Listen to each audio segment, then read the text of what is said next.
नमस्कार, अध्ययन अड्डा यूट्यूब चैनल पर मैं दुष्यंत सिंह एक बार फिर से आप सभी लोगों का बहुत बहुत स्वागत करता हूं, इस उम्मीद के साथ कि आप सभी अच्छे होंगे और आपकी लेखपाल भर्ती परीक्षा की तैयारी भी बहुत अच्छी चल रही होगी। जैसा कि आप सभी को पता है कि अध्ययन अड्डा यूट्यूब चैनल के माध्यम से आपको लेखपाल भर्ती परीक्षा से जुड़ी हुई जितनी भी सब्जेक्ट्स हैं, चाहे वो ग्राम समाज हो गया, चाहे आपका जीएस हो गया, चाहे आपका हिंदी हो गया, इन सभी की क्लासेस बिल्कुल फ्री ऑफ कॉस्ट प्रोवाइड कराई जा रही हैं। पिछली वीडियोस में आपके काफ़ी कमेंट देखने को मिले, आपके द्वारा कहा गया सर एलजेब्रा और जो ज्योमेट्री है सर उस पर वीडियो बनाइए। तो उसी क्रम में आज हम ज्योमेट्री में बात करने वाले हैं सर्किल के बारे में। और जितने भी लोग इस वीडियो को देख रहे हैं या देखने वाले हैं या देखेंगे, तो वो एक चीज़ याद रखें कि हम तैयारी कर रहे हैं सर यूपीएससी के द्वारा आयोजित होने वाली लेखपाल भर्ती परीक्षा की। अगर आप किसी अदर एग्जाम की तैयारी कर रहे हैं, जैसे कि आप सीजीएल की तैयारी कर रहे हैं, उस लेवल से आप इन क्वेश्चंस को देखेंगे तो आपको लगेगा कि बहुत हल्के क्वेश्चंस हैं।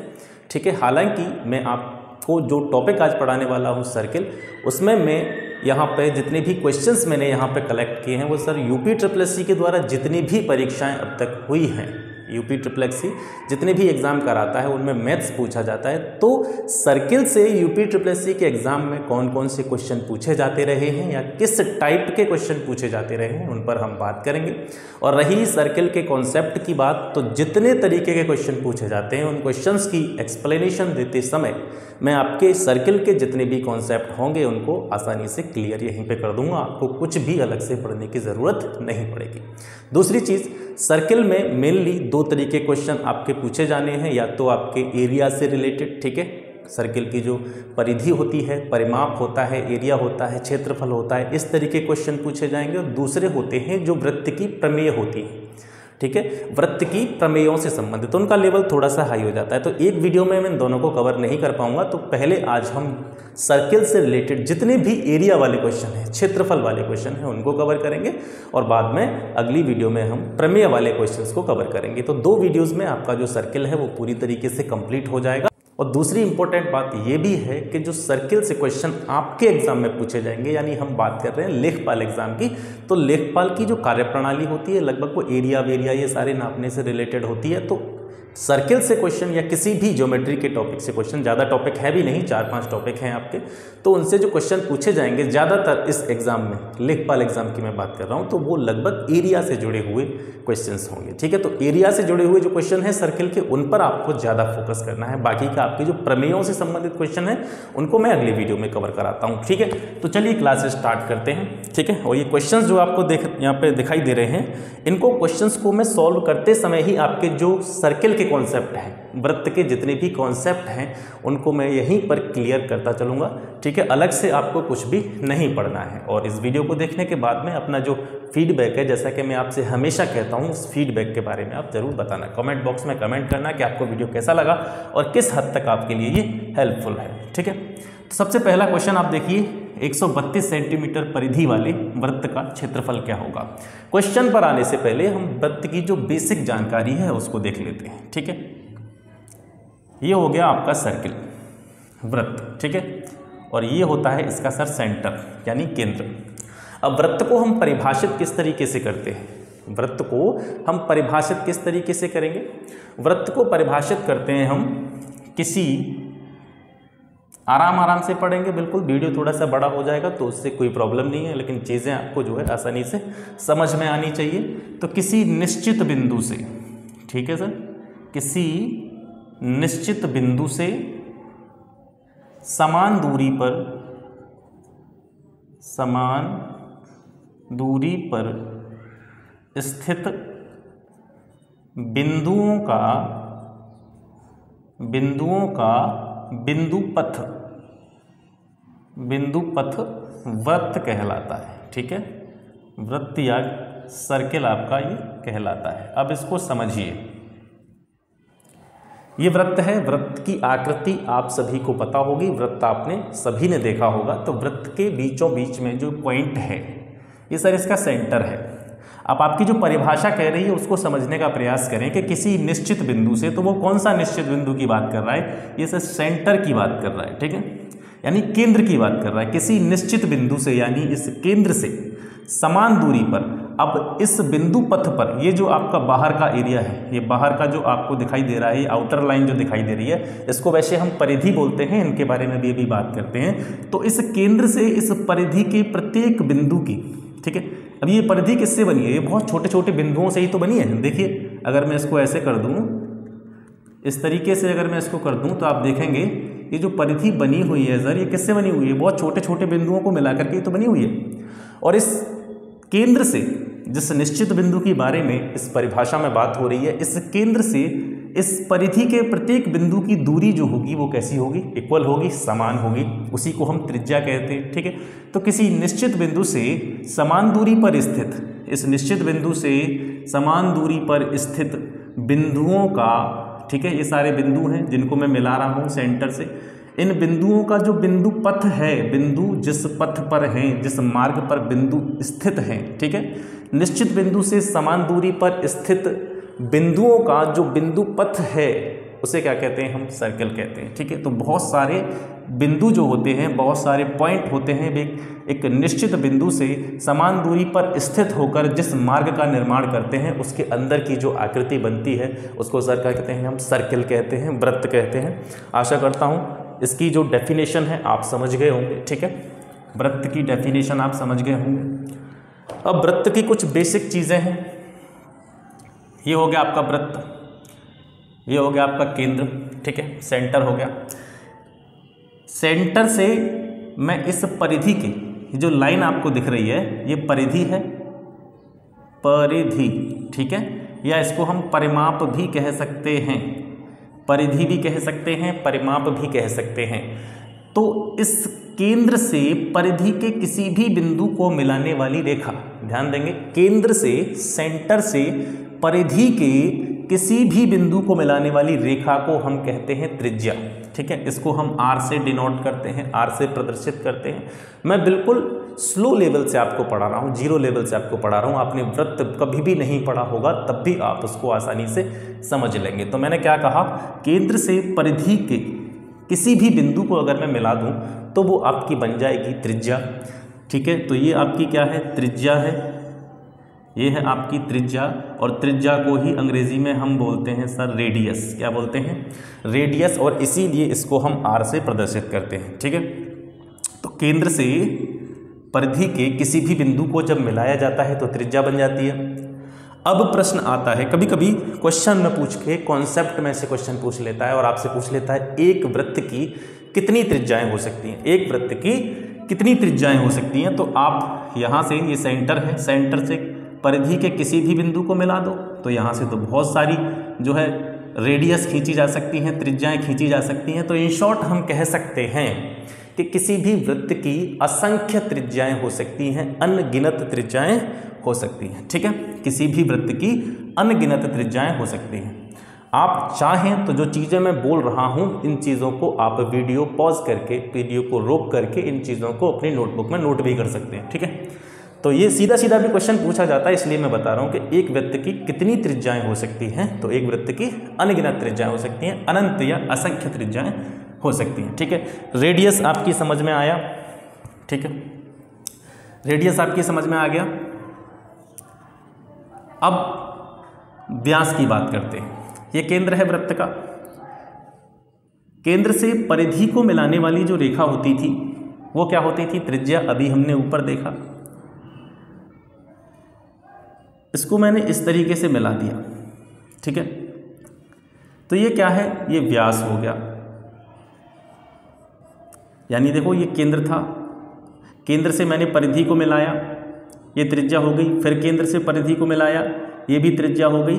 तो इधर से इधर अगर हम मेजरमेंट करेंगे ये भी त्रिज्या है, इधर से इधर देखेंगे तो ये भी त्रिज्या है, दोनों त्रिज्याएं हैं। और वृत्त के केंद्र से होकर जाने वाली सीधी रेखा, वृत्त के केंद्र से होकर जाने वाली सीधी रेखा जो परिधि के दोनों या परिधि के दो बिंदुओं को स्पर्श करती है, एक बिंदु पर यहाँ पर स्पर्श कर रही है, एक बिंदु पर यहाँ पर स्पर्श कर रही है, केंद्र से होकर के जा रही है, ठीक है। केंद्र से होकर जाने वाली ऐसी रेखा जो परिधि के किन्हीं दो बिंदुओं पर स्पर्श कर रही है, लेकिन शर्त क्या है कि वो केंद्र से होकर के जानी चाहिए। तो केंद्र से होकर के जाएगी तो वो क्या हो जाएगा, व्यास हो जाएगा। और जैसा कि मैंने यहाँ पे आपको बताया, केंद्र से परिधि तक की दूरी r त्रिज्या होती है, और ये भी केंद्र से परिधि तक की दूरी r होती है, और ये पूरा क्या है सर, व्यास है। ठीक है, ये पूरा क्या है, व्यास है। व्यास को हम डायमीटर बोलते हैं। ये पूरा क्या है, व्यास है। तो यहाँ से हमको क्या पता चला, जो व्यास होता है केंद्र का वो त्रिज्या का दुगना होता है, मतलब 2 त्रिज्याओं के बराबर होता है। ठीक है, तो यहाँ से हम लिख सकते हैं व्यास बराबर त्रिज्या गुणा 2। ठीक है, व्यास जो होता है त्रिज्या का दुगना होता है। और अगर हमें त्रिज्या निकालनी हो, व्यास दे रखा हो किसी भी वृत्त का और हमको त्रिज्या की आवश्यकता हो, तो हम क्या करते हैं, व्यास का आधा कर देते हैं। त्रिज्या है, त्रिज्या निकालनी है यहाँ से, ये मल्टीप्लाई में है 2, इसको दूसरी साइड में ले जाएंगे तो ये कहाँ जाएगी, नीचे हो जाएगी। ठीक है, तो त्रिज्या बराबर व्यास बट्टे 2। अगर किसी वृत्त की त्रिज्या निकालनी हो, अगर व्यास दे रखा हो तो कैसे करते हैं, व्यास का आधा कर दीजिए, त्रिज्या निकल आएगी। और ये भी क्वेश्चन कई बार पूछा गया है, ठीक है, कि त्रिज्या और व्यास में क्या रिलेशन होता है, त्रिज्या और व्यास में क्या संबंध होता है। तो त्रिज्या व्यास की आधी होती है, सिंपल सी चीज़ है। ठीक है, अब हम बात कर लेते हैं वृत्त की जीवा के बारे में। वृत्त की जीवा के बारे में, ये आपका वृत्त हो गया सर, ये केंद्र है। त्रिज्या हमने पढ़ा केंद्र से परिधि तक की दूरी, केंद्र से परिधि तक की दूरी यहाँ पढ़ा था, केंद्र से परिधि तक की दूरी त्रिज्या। व्यास और जीवा में एक रिलेशन होता है, व्यास और जीवा में एक संबंध होता है, उसको हम यहाँ पे समझने की कोशिश करेंगे। जीवा जो होती है किसी भी वृत्त की, वह परिधि को, यानी वृत्त की जो परिधि है, परिधि के किसी भी 2 बिंदुओं को मिलाने पर जो रेखा बनती है वो जीवा कहलाती है। ठीक है, ये परिधि के बिंदु को यहाँ पे टच कर रही है, परिधि को यहाँ पे टच कर रही है, तो ये क्या है, जीवा है। यहाँ से मैं ऐसे भी खींच सकता हूँ, ये भी क्या है सर, जीवा है। ये भी क्या है, जीवा है। ये भी क्या है, जीवा है। और यहाँ से मैंने ऐसे खींच दिया, ये भी क्या है, जीवा है। अब यहाँ से जो थोड़े से भी समझदार होंगे वो समझ गए होंगे चीज़ों को कि मैं यहाँ पे आपको क्या बताने की कोशिश कर रहा हूँ। ये सभी जीवाएं हैं, परिधि के किन्हीं दोनों बिंदुओं को टच कर रही हैं। ठीक है, तो ये जीवा हो गई। तो यहाँ पर इस चीज़ के बारे में अभी हमने पढ़ा था, इस चीज़ के बारे में हमने यहाँ पढ़ा था, यानी जो व्यास होता है, व्यास ही तो पढ़ा था हमने यहाँ पे, तो जो व्यास होता है सर वो भी क्या होती है, जीवा होती है। तो और यहाँ से एक रिलेशन निकल के आता है कि किसी भी वृत्त का जो व्यास होता है, किसी भी वृत्त का जो व्यास होता है, उस वृत्त की सबसे बड़ी जीवा होती है ये। ठीक है, ये दोनों पॉइंट याद रखेंगे, सीधे सीधे भी एग्जाम में पूछे जा सकते हैं। किसी भी वृत्त का जो व्यास होता है, व्यास हमने पढ़ा था, ठीक है, केंद्र से होकर जाने वाली जीवा। व्यास को हम अगर दूसरा नाम दें तो क्या कहेंगे, व्यास क्या है, एक जीवा है, वृत्त की जीवा है जो केंद्र से होकर के जाती है। ठीक है, और किसी भी वृत्त का जो व्यास होता है, किसी भी वृत्त का जो व्यास होता है सर, वो उस वृत्त की सबसे बड़ी जीवा होती है। वो उस वृत्त की क्या होती है, सबसे बड़ी जीवा होती है। यहाँ पर इन जीवाओं की लंबाई अगर आप नापेंगे तो देखने में ही आपको पता चल रहा होगा, ये छोटी है, फिर इससे बड़ी है, फिर इससे बड़ी है, फिर इससे बड़ी है। इस जगह पर जो बिल्कुल वृत्त के केंद्र से होकर के जाएगी जीवा, वो व्यास होगी, और ये जीवा जो होगी ये सबसे बड़ी होगी। फिर यहाँ से अगर नीचे की तरफ चलते जाएंगे, ऊपर की तरफ चलते जाएंगे, तो ये चीज़ें और छोटी होती चली जाएंगी। ठीक है, तो 2 चीज़ें आपको यहाँ पर क्लियर हो गई। वृत्त का व्यास जो है वो भी क्या होती है, जीवा होती है, और वृत्त की सबसे बड़ी जीवा होती है। ठीक है, तो ये चीज़ें क्लियर हो गई आपको। चाहें तो आप इसको नोट कर सकते हैं, इसके बाद मैं इसको साफ कर देता हूँ। ठीक है, इसके बाद में कुछ फॉर्मूले देखेंगे, वृत्त के कुछ फॉर्मूले देखेंगे, उनको समझने की कोशिश करेंगे।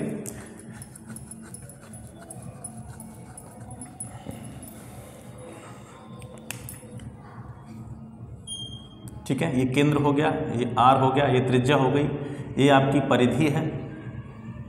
ठीक है, ये आपकी क्या है, पूरी परिधि है।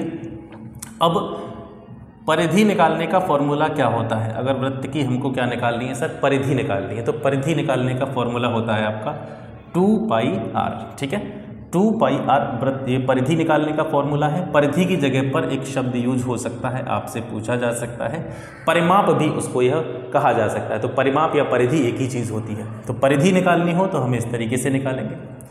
क्षेत्रफल निकालना हो अगर हमें, वृत्त का क्षेत्रफल, तो सर पाई आर स्क्वायर। ठीक है, सबसे ज़्यादा जो फॉर्मूले आपको यूज होने हैं वो ये दो ही फॉर्मूले यूज होने।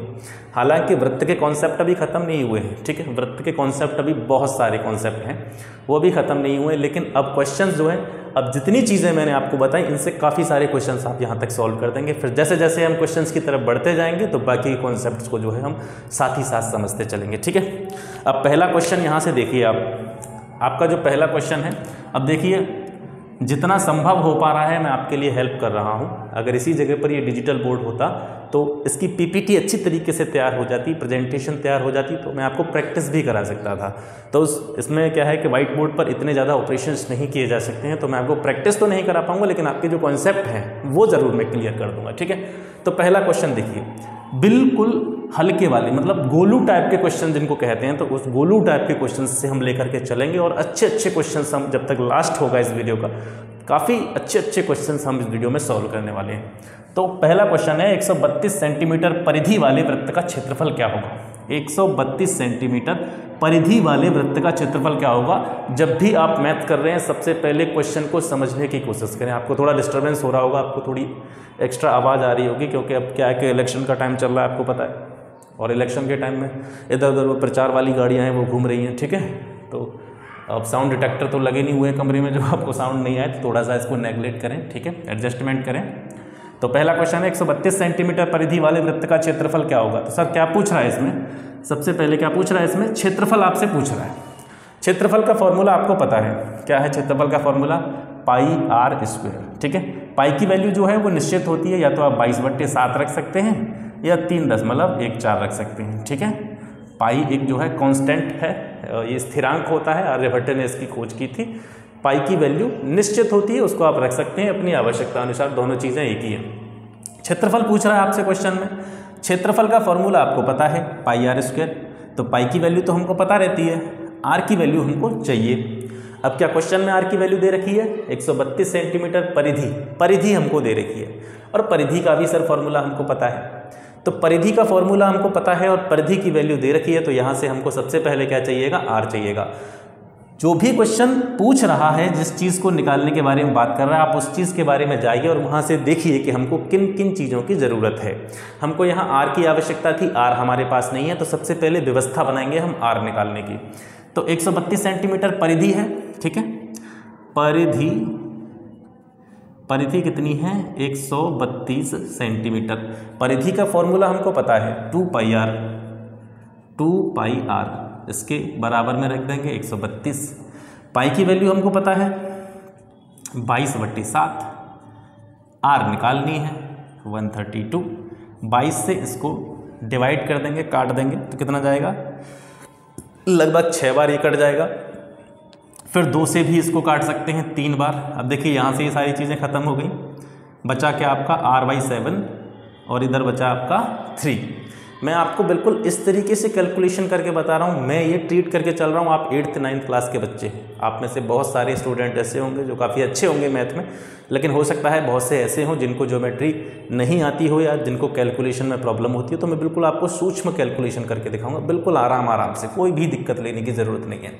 तो r/7 बराबर में 3 आ गया आपका, यहाँ से मल्टीप्लाई कर देंगे, r का 1 में गुणा करेंगे r, 7 का 3 में करेंगे 21।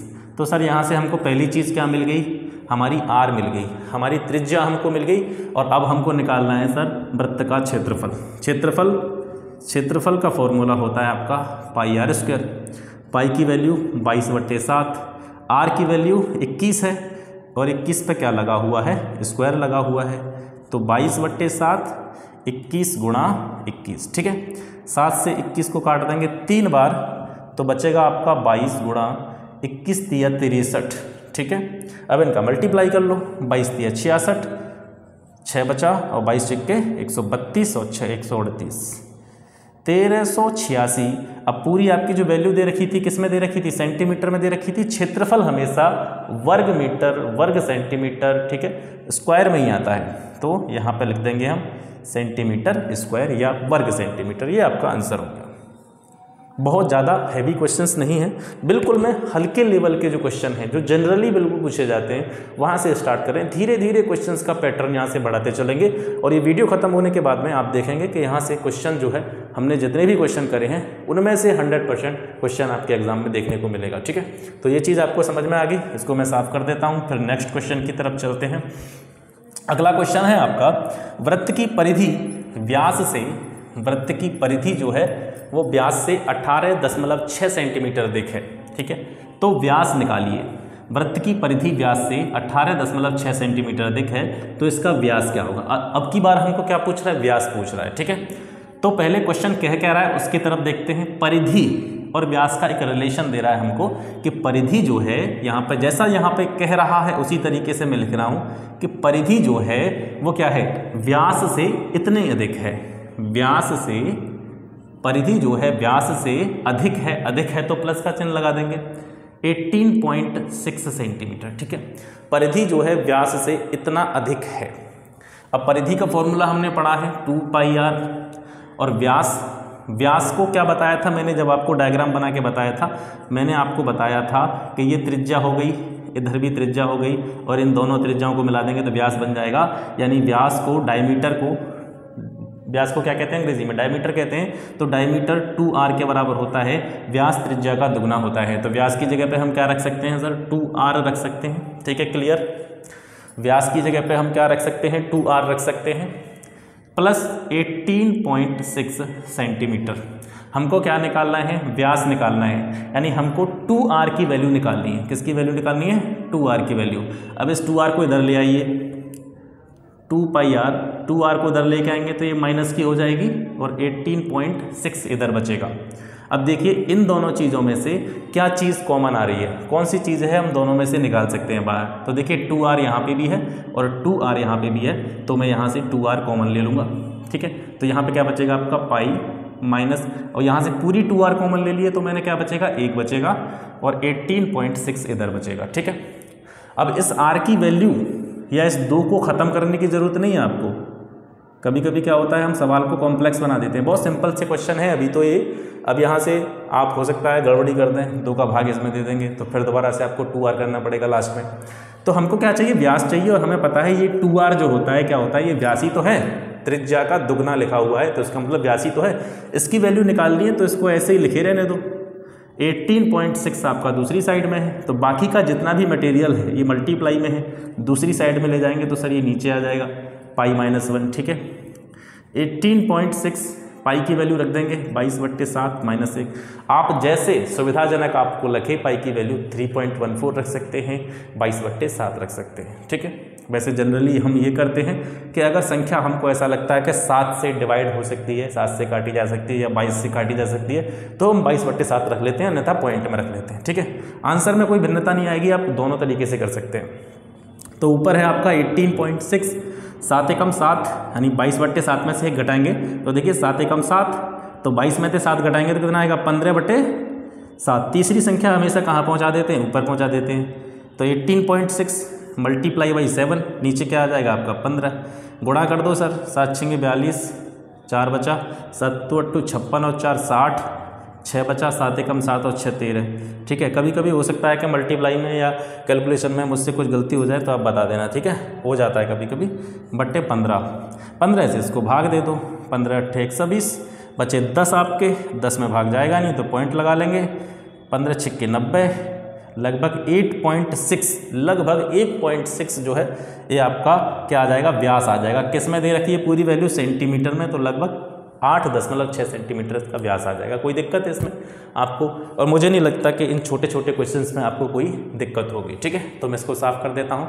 अगर आपको ये चीज़ें नोट करनी है तो आप जैसे ही मैं साइड में हो जाता हूँ तो आप इसका स्क्रीनशॉट भी ले सकते हैं। ठीक है, अपने तीसरे क्वेश्चन की तरफ बढ़ते हैं। धीरे धीरे क्वेश्चंस का लेवल जो है बढ़ता जाएगा, और जब ये वीडियो एंड होगी तब तक आप वृत्त के काफ़ी सारे कॉन्सेप्ट्स को आसानी से समझ चुके होंगे। ठीक है, तीसरा क्वेश्चन है सर आपका, तीसरा क्वेश्चन, ये 2 क्वेश्चन हम कर चुके हैं, तीसरे क्वेश्चन पर बात कर रहे हैं। 2 वृत्त हैं सर, इसमें 2 वृत्तों की परिधि, किसकी बात कर रहा है, 2 वृत्तों की परिधि क्रमशः 88 मीटर और 220 मीटर हैं। बड़े वृत्त एवं छोटे वृत्त के क्षेत्रफल के बीच में क्या डिफरेंस होगा, क्या अंतर होगा, ये हमको निकालना है। अभी तक दो फॉर्मूले मैंने आपको बताए हैं, एक वृत्त की परिधि वाला और एक वृत्त के क्षेत्रफल वाला। अभी इन दोनों का ही यूज चल रहा है और काफ़ी सवालों में इन दोनों का यूज होगा। ठीक है, तो दो वृत्त दे रखे हैं, दो वृत्तों की परिधि दे रखी है आपको 88 मीटर 220 मीटर। बड़े वृत्त और छोटे वृत्त के क्षेत्रफल के बीच में आपको अंतर निकालना है। अब सिंपल सी बात, किस में अंतर निकालना है हमको, क्षेत्रफल में अंतर निकालना है। और क्षेत्रफल का फॉर्मूला होता है pi r square. Pi r square में पाई की वैल्यू हमको पता होती है, आर की वैल्यू हमको निकालनी पड़ेगी। और आर की वैल्यू कहाँ से निकल जाएगी, जब परिधि हमको दोनों वृत्तों की दे रखी है तो हम उसकी परिधि को, उसकी त्रिज्या भी निकाल सकते हैं। ठीक है, तो सबसे पहले इसकी निकालते हैं। ठीक है, अभी 88 मीटर इसकी परिधि है तो ये छोटा वृत्त होगा, और 220 मीटर इसकी परिधि है तो ये बड़ा वाला वृत्त होगा। तो छोटे वृत्त के लिए लिख रहे हैं हम सबसे पहले। ठीक है, छोटे वृत्त की परिधि कितनी है सर, 88 मीटर। ठीक है, अब क्योंकि दो त्रिज्याएं आएंगी तो हम सुविधा के लिए एक को R1 मान लेते हैं, एक को R2 मान लेते हैं। तो छोटे वृत्त की परिधि जो है, छोटे वृत्त की परिधि का सूत्र 2 पाई r ही होता है, लेकिन क्योंकि दो वृत्त हैं तो हम अपनी सुविधा के लिए एक को R1 मान लेते हैं, एक को R2 मान लेंगे। ठीक है, तो 2 पाई R1 बराबर हो गया आपका 88 मीटर। ठीक है, अब चाहे तो आप लास्ट में पाई का मान रख के कैलकुलेट कर सकते हैं, और नहीं चाहें तो आप यहीं से इसको कैलकुलेट कर सकते हैं। ठीक है, 2 इंटू 22/7 पाई का मान रख दिया, R1 और 88। देखिए 22 दूनी 44 होता है, और 44 से 88 को हम 2 बार काट सकते हैं, और R1 का मान कितना आ जाएगा, 7 का गुणा इधर हो जाएगा 14 मीटर में दे रखा है, सॉरी, ये छोटे वृत्त की त्रिज्या आ गई सर आपकी। ठीक है, तो इसी तरीके से डायरेक्टली मैं लिख सकता हूँ बड़े वृत्त की त्रिज्या। तो बड़े वृत्त की परिधि कितनी है सर, अब देखिए परिधि का फॉर्मूला 2 पाई r ही तो होता है, तो पहले छोटे वृत्त की निकाल रहे थे तो मैंने उसके लिए R1 लिख लिया, बड़े वृत्त की निकाल लें तो मैं इसके लिए R2 लिख लेता हूँ। वैल्यू कितनी है इसकी, 220। ठीक है, अब यहाँ पे भी वही आएगा 2 इंटू 22/7 R2 220। ठीक है, 22 से 220 को काटेंगे सीधा सीधा 10 बार कट जाएगा, और 2 से 10 को काटेंगे सीधा सीधा 5 बार कट जाएगा। R2 की वैल्यू सर आपकी आ जाएगी, 7 का गुणा कर देंगे 5 में, 35 मीटर। दो चीज़ें आपको आ गई, पहली त्रिज्या दूसरी त्रिज्या दोनों आपको पता चल गई। अब पूछ रहा है बड़े वृत्त के और छोटे वृत्त के क्षेत्रफल के बीच में अंतर। तो सीधी सी बात है, जो बड़ा वृत्त होगा उसका क्षेत्रफल भी ज़्यादा होगा, छोटा वृत्त होगा उसका क्षेत्रफल कम होगा। तो क्षेत्रफल निकालेंगे हम, क्षेत्रफलों में अंतर कैसे निकालेंगे, क्षेत्रफलों में अंतर, क्षेत्रफल का सूत्र क्या होता है, pi r square, pi r square. तो सर यहाँ पे मैं कौन सा क्षेत्रफल रखूँगा, R2। ठीक है, त्रिज्या कौन सी लूँगा यहाँ पे मैं, बड़े वाले त्रिज्या की, क्योंकि बड़े वाले में से ही तो छोटे वाले को घटाया जाएगा। बड़े वाले की त्रिज्या कितनी है, R2 है, छोटे वाले की त्रिज्या R1 है। तो ये बड़े वाले वृत्त का क्षेत्रफल हो गया माइनस ये छोटे वाले वृत्त का क्षेत्रफल हो गया। ठीक है, वृत्त के क्षेत्रफल ही का तो फॉर्मूला है पाई आर स्क्वायर। अब पाई का मान अगर यहाँ पे रखेंगे तो हो सकता है थोड़ा सा कैलकुलेशन में दिक्कत हो, तो हम पाई निकाल लेते हैं बाहर, सॉरी, पाई को निकाल लेते हैं हम बाहर। ठीक है, पाई हमने बाहर निकाल लिया, इसका मान बाद में रख लेंगे। R2 की वैल्यू कितनी है सर, 35। 35 का क्या हो जाएगा, स्क्वायर हो जाएगा। R1 की वैल्यू है 14, 14 का स्क्वायर हो जाएगा। ठीक है, अब 35 का स्क्वायर करके उसमें से 14 का स्क्वायर घटा लो, या फिर आपने A² माइनस B² वाला फॉर्मूला पढ़ा हो उससे निकाल लो, किसी से भी निकाल लो जिसमें आपको सुविधाजनक चीज़ें लगे।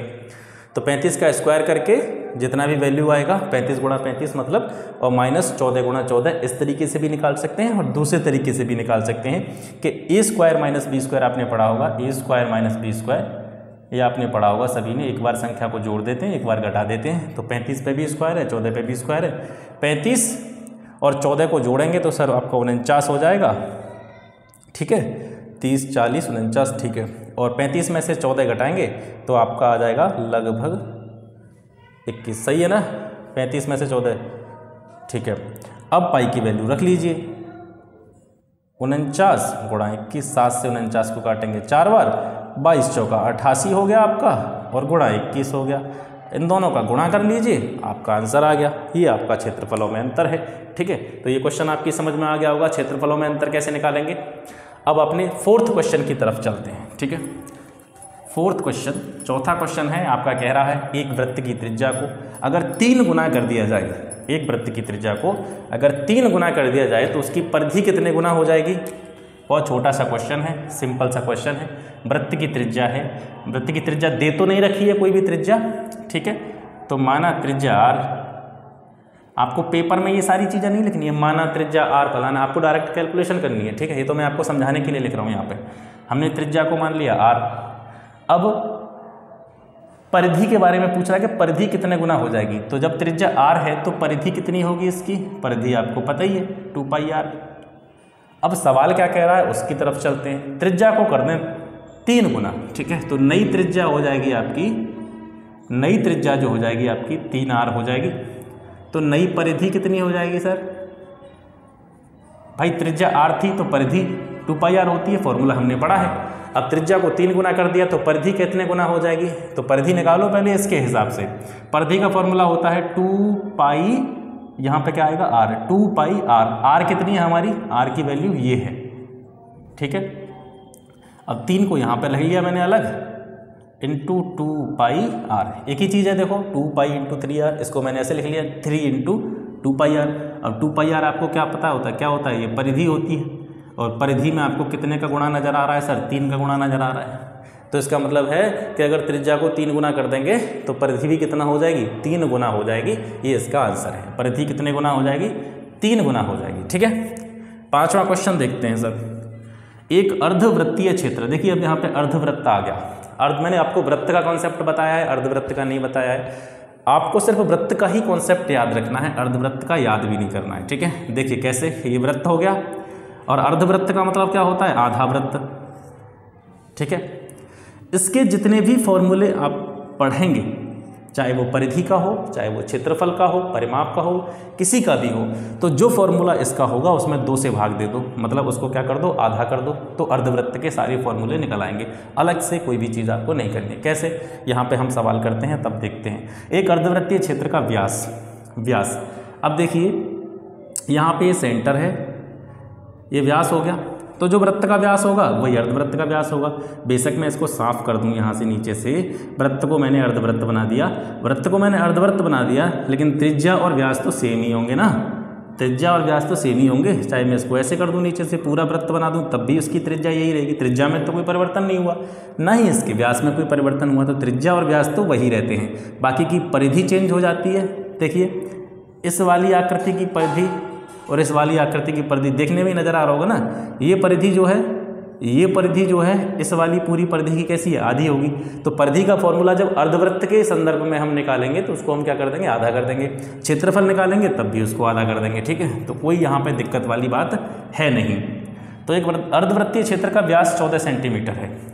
व्यास सर, व्यास कितना है, 14 सेंटीमीटर। मैंने आपको बताया था जब व्यास दे रखा हो तो त्रिज्या कैसे निकालते हैं, आर कैसे निकालते हैं, व्यास को आधा कर देते हैं। 14 को आधा कर देंगे तो 7 आपका क्या आ जाएगा, व्यास आ जाएगा। अब पूछ रहा है इसका परिमाप क्या होगा।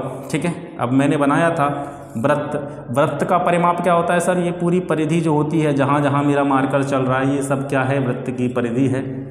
और अर्धवृत्त मतलब आधा वृत्त। ठीक है, ये इसकी परिधि है। तो अर्धवृत्त की परिधि कितनी होगी सर, जितनी पूरे वृत्त की परिधि होगी उससे आधी होगी अर्धवृत्त की परिधि। ठीक है, और वृत्त की परिधि क्या होती है, 2πr। ठीक है, इस पूरे वृत्त की परिधि क्या होती है, 2πr।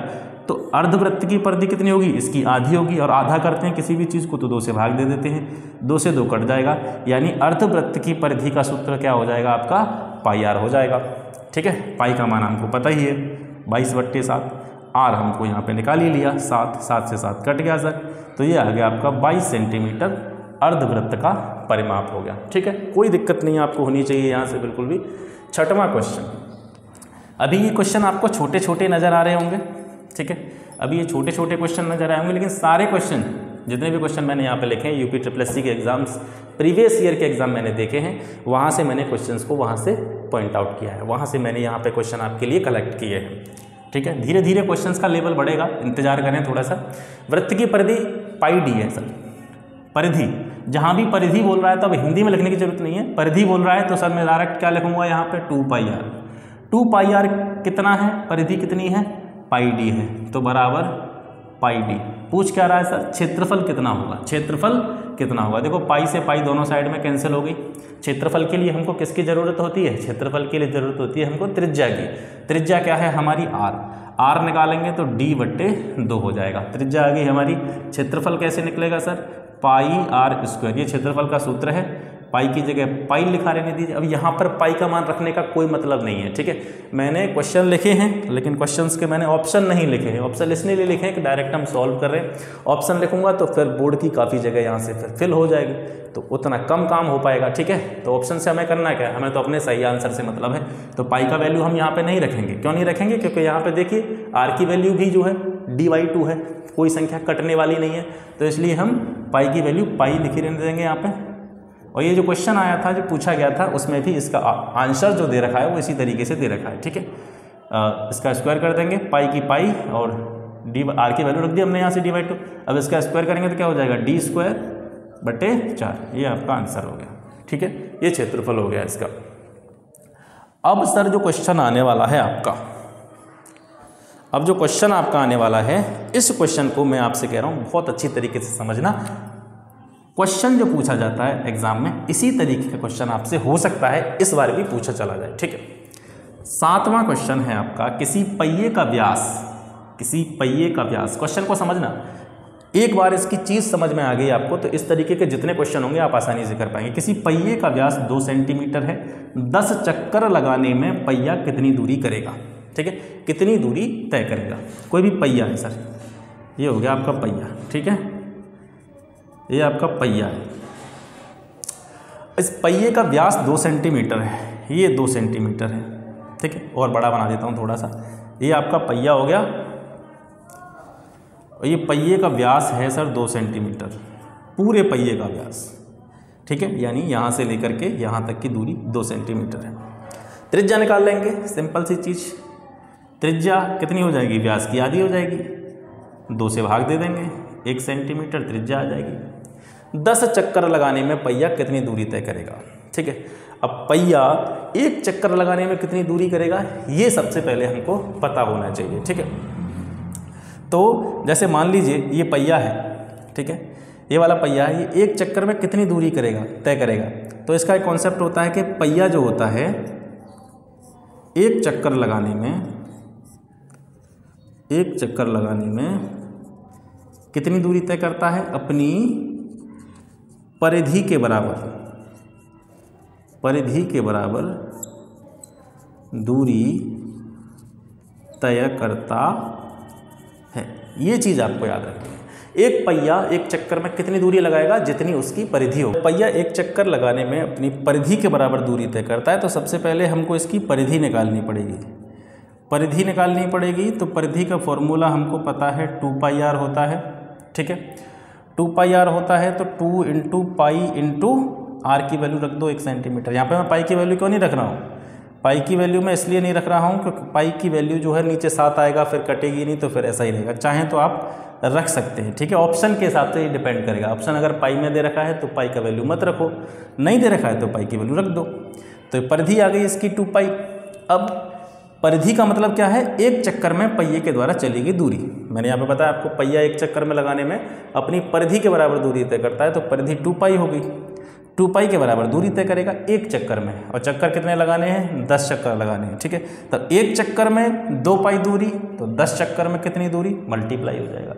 1 पेन 2 रुपये का, 10 पेन कितने के आएंगे, 20 के हो जाएंगे, ठीक है। 2 का मल्टीप्लाई हो जाएगा। तो एक पहिए में वो एक चक्कर लगाने में पहिया जो है 2π सेंटीमीटर दूरी तय कर रहा है, तो 10 चक्कर लगाने में कितना करेगा, 10 चक्कर लगाने में दूरी कितनी तय होगी, 2π × 10, 20π सेंटीमीटर, ठीक है। ये पहिए वाला कॉन्सेप्ट है। एक ही चीज़ आपको याद रखनी है पहिए वाले कॉन्सेप्ट में कि 1 चक्कर में जो पहिया दूरी चलता है वो अपनी परिधि के बराबर दूरी चलता है, अपने परिमाप के बराबर दूरी चलता है, ठीक है। एक और क्वेश्चन देखते हैं। अभी 2-3 क्वेश्चन करेंगे हम पहिए वाले, तो फिर जो चीज़ें हैं आपकी समझ में और बेहतर तरीके से आ जाएंगी। 8th क्वेश्चन है, देखिए अपना, यहाँ तक हम कर चुके हैं इन सारी चीज़ों को। 8वां क्वेश्चन हम देख रहे हैं यहाँ से। 8वां क्वेश्चन कह रहा है एक पहिए की त्रिज्या 21 सेंटीमीटर, ठीक है, r बराबर 21 सेंटीमीटर। डायरेक्ट लिख रहा हूँ मैं अब। एक पहिए की त्रिज्या 21 सेंटीमीटर, 792 मीटर दूरी तय करने में कितने चक्कर लगाने होंगे।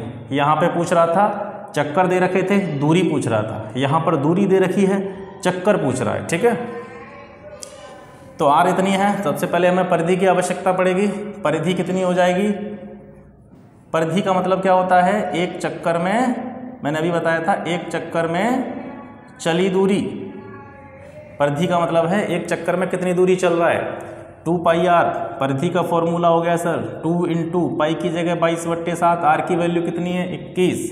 7 से 21 काट देंगे 3 बार, 22 × 66 इंटू 3, 3 छक्के 18, 3 छक्के 18, 19, 198, ठीक है। 198 सेंटीमीटर एक चक्कर में दूरी चलेगा, एक चक्कर में दूरी चलेगा। अब दूरी कितनी है हमारी, 792 मीटर, ठीक है। एक चक्कर में इतनी दूरी चल रहा है, 792 मीटर दूरी में कितने चक्कर होंगे, तो चक्करों की संख्या, चक्करों की संख्या कैसे निकालेंगे, कुल दूरी, कुल दूरी ऊपर और नीचे क्या आ जाएगा आपका, एक चक्कर में चली दूरी। एक चक्कर में जितनी दूरी होगी उसको नीचे रख देंगे, या परिधि एक्स भी बोल सकते हैं। कुल दूरी है 792, 198 नीचे, इसको काट दीजिए, ठीक है। 2 नाम 18, 2 नाम 18, 2 तिया 6, फिर एक बचेगा, 2 नाम 18, 2 छक्के 12, ठीक है। 9 चक 36, 9 चक 36, 4 बार सीधा सीधा कट गया, यानी 4 चक्कर जो है इतनी दूरी तय करने में पहिया चलेगा, ठीक है। 4 चक्कर जो है वो लगाएगा, ठीक है। ये चीज़ आपकी समझ में आ गई होगी। अब एक और पहिए वाला क्वेश्चन करते हैं, फिर ये कॉन्सेप्ट आपका पूरी तरीके से समझ में आ जाएगा, ओके। अब 9th क्वेश्चन जो है उसको देख लेते हैं। 9वां क्वेश्चन क्या कह रहा है, 2 साइकिलों के पहियों के व्यास, 2 अलग अलग साइकिल हैं, उनके पहिए हैं। पहियों के व्यास एक का 66 सेंटीमीटर है, एक का 72 सेंटीमीटर है। बड़ा पहिया एक निश्चित दूरी तय करने में, बड़ा पहिया एक निश्चित दूरी तय करने में इतने बार घूमता है, 1188 चक्कर लगाता है। छोटा पहिया उतनी ही दूरी तय करने में कितनी बार घूमेगा। लास्ट में क्या पूछ रहा है, छोटा पहिया उतनी ही दूरी तय करने में कितनी बार घूमेगा। कितनी दूरी तय करने में, जितना बड़ा पहिया चल रहा है। अब बड़े पहिए की दूरी हमको देनी रखी है, लेकिन हमको ये दे रखा है कि बड़ा पहिया कितने चक्कर लगा रहा है, ठीक है। बड़ा पहिया कितने चक्कर लगा रहा है ये हमको दे रखा है, बड़े पहिए के द्वारा चली गई दूरी नहीं दे रखी है। अगर हमें एक चक्कर में चली गई दूरी पता चल जाए तो हम टोटल 1188 चक्करों में कितनी दूरी चल रहा है वो ये पता चल जाएगा, ठीक है। तो यहाँ पे बड़े पहिए की दे रखी है ना, बड़े पहिए के चक्कर दे रखे हैं 1188। तो बड़े पहिए के व्यास के बारे में हम बात करेंगे। बड़े पहिए का व्यास है आपका 72 सेंटीमीटर, ठीक है। तो त्रिज्या कितनी हो जाएगी, त्रिज्या कितनी हो जाएगी सर, आधी हो जाएगी, 76 सेंटीमीटर, सॉरी 36 सेंटीमीटर। अब एक चक्कर में चली गई दूरी 2 पाई r, ठीक है, ये निकाल लीजिए।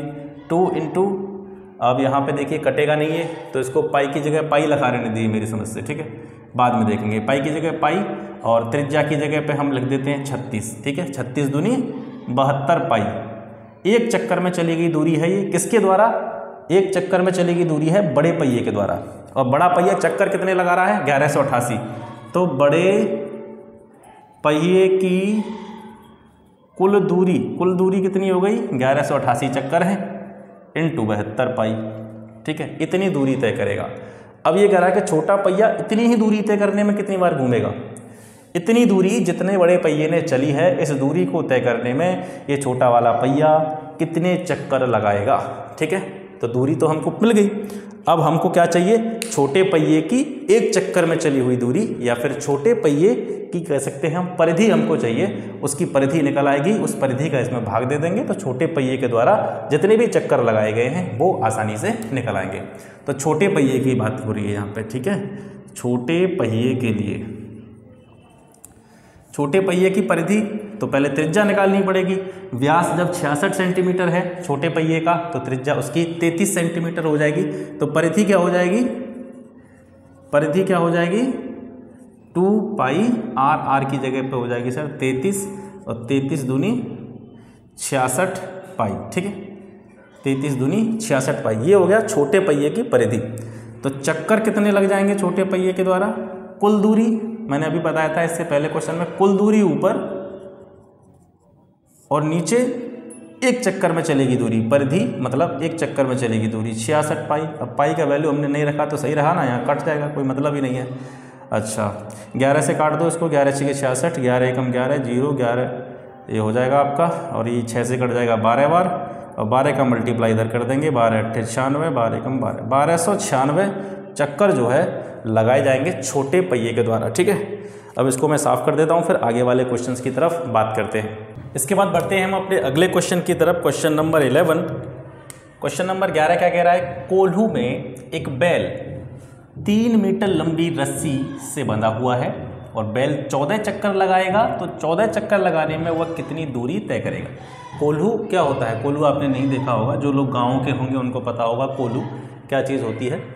जैसे यहाँ पर मान लो कोई सेंटर होता है, इस सेंटर से एक रस्सी बांध करके किसी बैल को बांध दिया जाता है और ये इस तरीके से फिर घूमता रहता है। बैल मतलब जहाँ जहाँ मेरा मार्कर चल रहा है आप ये समझें, यहाँ बैल होकर इस जगह से होकर के जा रहा है, इस तरीके से वो चक्कर लगाता रहता है। ठीक है, तो ये पहले जब कृषि यंत्रों की कमी हुआ करती थी, टेक्नोलॉजी इतनी आगे नहीं आई थी, तो कोल्हू जो था वो कृषि कार्यों में लगाया जाता था। ठीक है, तो ये कोल्हू होता है। तो अब ये क्या कह रहा है कि कोल्हू में एक बैल 3 मीटर लंबी रस्सी से बंधा है, मतलब बैल यहाँ पे है। ठीक है, बैल इस जगह पर है, रस्सी ये बंधी हुई है, ये सेंटर है कोल्हू का, तो ये केंद्र हो गया। केंद्र से लेकर के ये जो बैल जिस मार्ग पर चल रहा है ये परिधि हो गई, और केंद्र से परिधि तक की दूरी सर क्या होती है? त्रिज्या होती है, तो त्रिज्या इसकी हो गई 3 मीटर। ठीक है, तो ये कह रहा है कि बैल 14 चक्कर लगाने में कितनी दूरी तय करेगा। तो पहले एक चक्कर की दूरी निकाल लो, और एक चक्कर की दूरी का मतलब क्या है? एक चक्कर की दूरी का मतलब है परिधि। ठीक है, तो कितना हो जाएगा? एक चक्कर में दूरी कितनी हो जाएगी? 2 पाई आर। मैं बार बार 2 पाई आर क्यों लिख देता हूँ? एक चक्कर में दूरी, मैंने आपको बताया था एक चक्कर में कोई पहिया कितनी दूरी चलता है? अपनी परिधि के बराबर। एक चक्कर में बैल कितनी दूरी तय करेगा? जितनी जिस मार्ग की, इस पूरे पथ की जितनी भी परिधि होगी उसके बराबर तय करेगा। ठीक है, तो 2 इंटू पाई की वैल्यू रख सकते हैं या नहीं रखो, आपकी मर्जी है, क्योंकि यहाँ ऑप्शन नहीं दे रखे हैं, तो ऑप्शन के हिसाब से आप ये चीज़ जो है देख सकते हैं। तो मैं पाई की वैल्यू नहीं रख रहा हूँ सर। ठीक है, और आर की वैल्यू कितनी है? 3, 3 दूनी 6 पाई कितने में दे रखा है? ये मीटर में। तो 6 पाई मीटर जो है बैल एक चक्कर में इसकी दूरी जो है वो चलेगा। ठीक है, अब पूछ रहा है कि बैल 14 चक्कर में कितनी दूरी चलेगा। तो ठीक है, 14 चक्कर में दूरी की बात हो रही है, तो 14 का इसमें हो जाएगा मल्टीप्लाई। अब हम पाई का मान रख सकते हैं, देखिए, क्योंकि पाई का मान 22/7 रखेंगे, 7 से 14 कट जाएगा, वहाँ पे नहीं रखा। यही होती है कैलकुलेशन। ठीक है, अब यहीं से हम रख देते तो संख्याएं इधर उधर हो जाती, उल्टा सीधा हो जाता। 7 दूनी 14, 6 दूनी 12, 12 दूनी 24, 24 और 12 दूनी 24 और 2 26, 264 मीटर जो है वो दूरी बैल के द्वारा चली जाएगी 14 चक्कर लगाने में। ठीक है, क्वेश्चन आपको समझ में आ गया होगा, क्लियर है। इसके बाद में बढ़ते हैं अगले क्वेश्चन की तरफ। अगला क्वेश्चन हमारा कह रहा है 70 मीटर व्यास के गोलाकार बाग के 2 चक्कर लगाने में कितना समय लगेगा, जबकि यह दूरी 9 किलोमीटर प्रति घंटे की चाल से चलेगी। बहुत अच्छा क्वेश्चन है। ठीक है, 12वां क्वेश्चन। 70 मीटर व्यास है, बाग है। ठीक है, गोलाकार बाग है, उसका व्यास कितना है? 70 मीटर। तो त्रिज्या कितनी हो जाएगी साहब? 70/2। ठीक है, यानी 35 मीटर की आपकी हो गई रेडियस, त्रिज्या हो गई। अब इस गोलाकार बाग के 2 चक्कर लगाने में कितना समय लगेगा? तो 2 चक्कर के तो तब निकालेंगे जब हमको एक चक्कर की दूरी पता होगी। तो पहले एक चक्कर की दूरी, ठीक है, एक चक्कर की दूरी या 2 चक्कर की दूरी डायरेक्ट निकाल सकते हैं यहाँ से। ठीक है, 2 चक्कर की दूरी कितनी हो गई भाई? एक चक्कर में कितना चलते हैं हम? 2 पाई आर चलते हैं, परिधि के बराबर। तो 2 चक्कर में कितना चलेंगे? 2 का गुणा हो जाएगा। ठीक है, तो यहाँ से आप रख सकते हैं 2 दूनी 4, पाई की वैल्यू 22/7, आर की वैल्यू 35, 7 पंजे 35, 22 पंजे 110 इंटू 4, 440 मीटर। 440 मीटर आपका क्या आ गया? 440 मीटर आपका 2 चक्कर में जितनी डिस्टेंस है, 2 चक्कर की दूरी है, वो निकल के आ गई।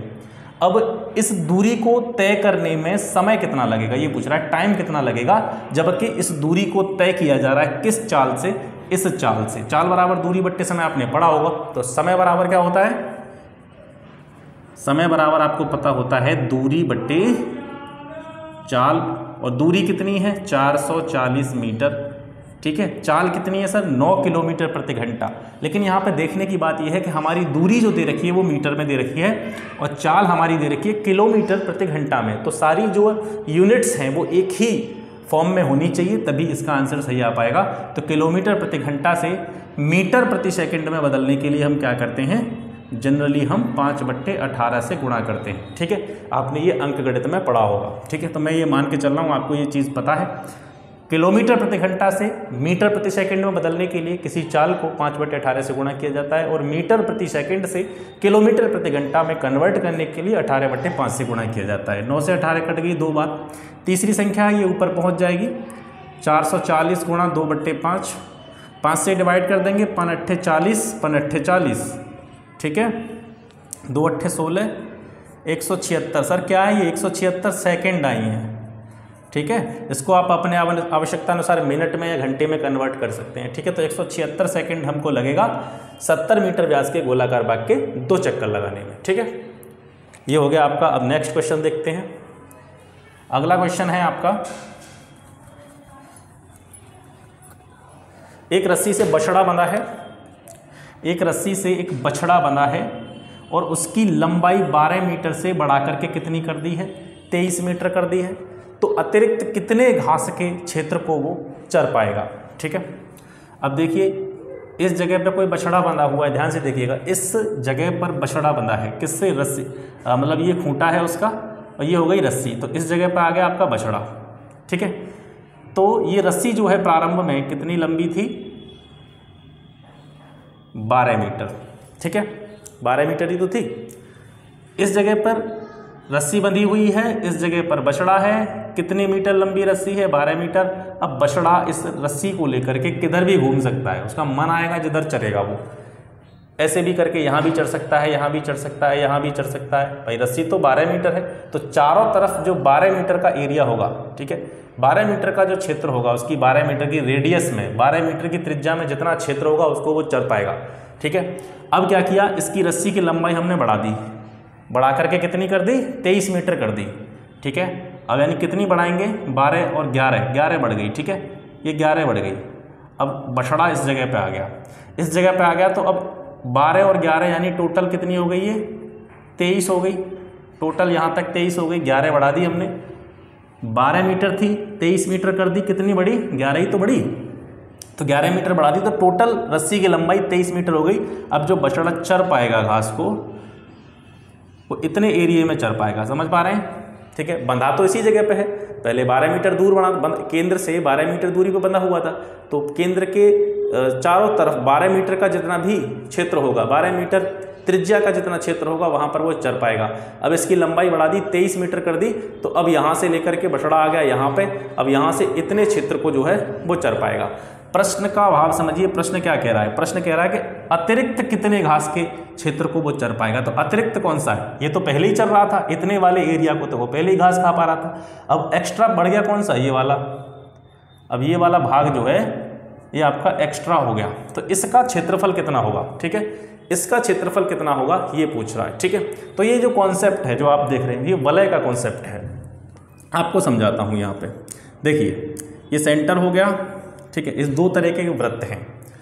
अब मान लिया मैंने, आप इस अंदर वाले वृत्त को न देखें, आप ऊपर वाला वृत्त देखें, आप मान के चलें अंदर कुछ नहीं है, तो मैं केंद्र से परिधि तक की दूरी, केंद्र से परिधि तक की दूरी, इसको मैंने मान लिया त्रिज्या R1, ठीक है, ये बड़ी त्रिज्या है, और छोटे वृत्त की त्रिज्या क्या हो जाएगी, R2, ठीक है। तो इस तरीके से हमें अगर क्षेत्रफलों में अंतर निकालना हो तो किस तरीके से निकालते हैं, जैसे मान के चलिए यहाँ पे हमको 2 इसी तरीके का कॉन्सेप्ट बन गया। ये हमारा एक छोटा वृत्त है, अंदर दिखाई दे रहा है, ऊपर बड़ा वृत्त है। अब यहाँ से आप देखें कि जो एक्स्ट्रा वाला क्षेत्रफल जिसकी बात कर रहा है कि जो बछड़ा है अतिरिक्त कितने घास के क्षेत्रफल को चर पाएगा, तो इसमें क्या किया जाएगा कि जो पूरा क्षेत्रफल है, ध्यान से देखिएगा, पूरा क्षेत्रफल है इस पूरे बड़े वाले वृत्त का क्षेत्रफल है, अगर इसमें से मैं इतना वाला हिस्सा यानी छोटा वाला जो हिस्सा है इसको मैं हटा दूं यहाँ से, या इसको माइनस कर दूं, या इसको मैं घटा देता हूं, तो क्या बचेगा?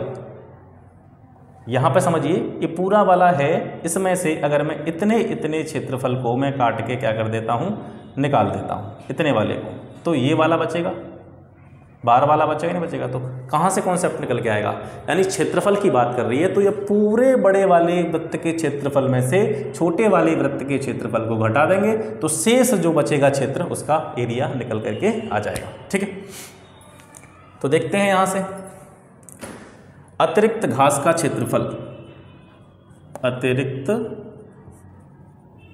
घास का क्षेत्रफल किसके बराबर होगा? ये सब बड़े वृत्त का क्षेत्रफल। मैं थोड़ा सा इसको लिख लिख के और बेहतर तरीके से समझा दे रहा हूं आपको। बड़े वृत्त का क्षेत्रफल माइनस छोटे वृत्त का क्षेत्रफल। ये व्यवहारिक क्वेश्चन होते हैं, अगर थोड़ा सा भी आप दिमाग लगाएंगे तो आसानी से निकल जाएंगे। ठीक है, चित्र को देख करके आप ऐसा मत समझिए क्या बना दिया, लेकिन हम यहाँ से हम तो ये देख रहे हैं, हम तो व्यवहारिक चीज़ देख रहे हैं, हम नहीं देख रहे हैं कि हमको किस तरीके से क्वेश्चन सॉल्व करना है, हम देख रहे हैं व्यवहारिक तरीके से।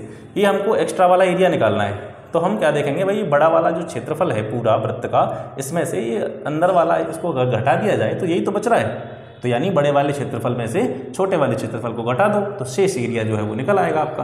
तो बड़े वृत्त का क्षेत्रफल, देखो वृत्त के क्षेत्रफल का फॉर्मूला पाई आर स्क्वायर होता है, पाई आर स्क्वायर। ठीक है, तो बड़े वाले वृत्त की त्रिज्या रखेंगे इस जगह पे हम, तो पाई, और बड़े वाले की त्रिज्या की वृत्त की त्रिज्या कितनी है? 23।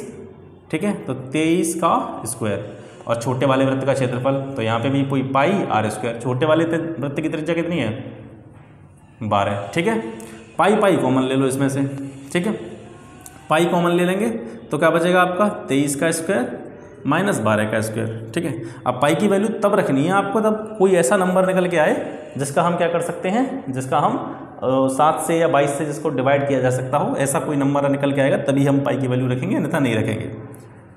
तो 23 का वर्ग कितना होता है? 23 का होता है 23 3 69, 6 3 दूनी 40, 529 और 144। ठीक है, इनके स्क्वायर कर दिए हमने। अब माइनस कर दो, 9 में से 4 गए तो 5, 12 में से 4 गए तो 8, यहाँ बचे आपके 4, 4 में तक गए तो 3। ठीक है, 7 पद 35, ये 7 से कट जाएगा सर, तो 22 की जो है 22/7 इसकी वैल्यू रख देते हैं यहाँ पे।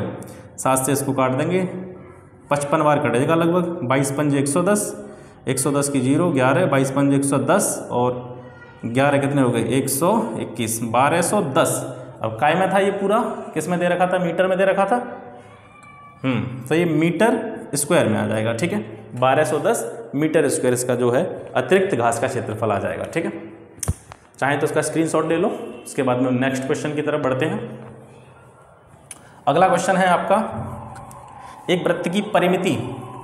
देखिए अलग अलग शब्द यूज होते हैं, परिमिति उसको कह सकते हैं, परिधि उसको कह सकते हैं, या परिमाप भी कह सकते हैं। ठीक है, परिमिति, एक वृत्त की परिमिति और एक वर्ग की परिमिति, ये दोनों कैसी दे रखी हैं? बराबर दे रखी हैं। ठीक है, तो वृत्त की, यहाँ लिख दे रहे हैं, वृत्त की परिमिति बराबर वर्ग की परिमिति। ये क्वेश्चन आ गया बीच में, हालांकि वर्ग के बारे में मैंने आपको बताया नहीं है अभी। वृत्त की परिमिति आपको पता होती है 2πr, और वर्ग ऐसा होता है जिसकी चारों भुजाएं बराबर होती हैं और प्रत्येक कोण 90 डिग्री का होता है, वो क्या होता है?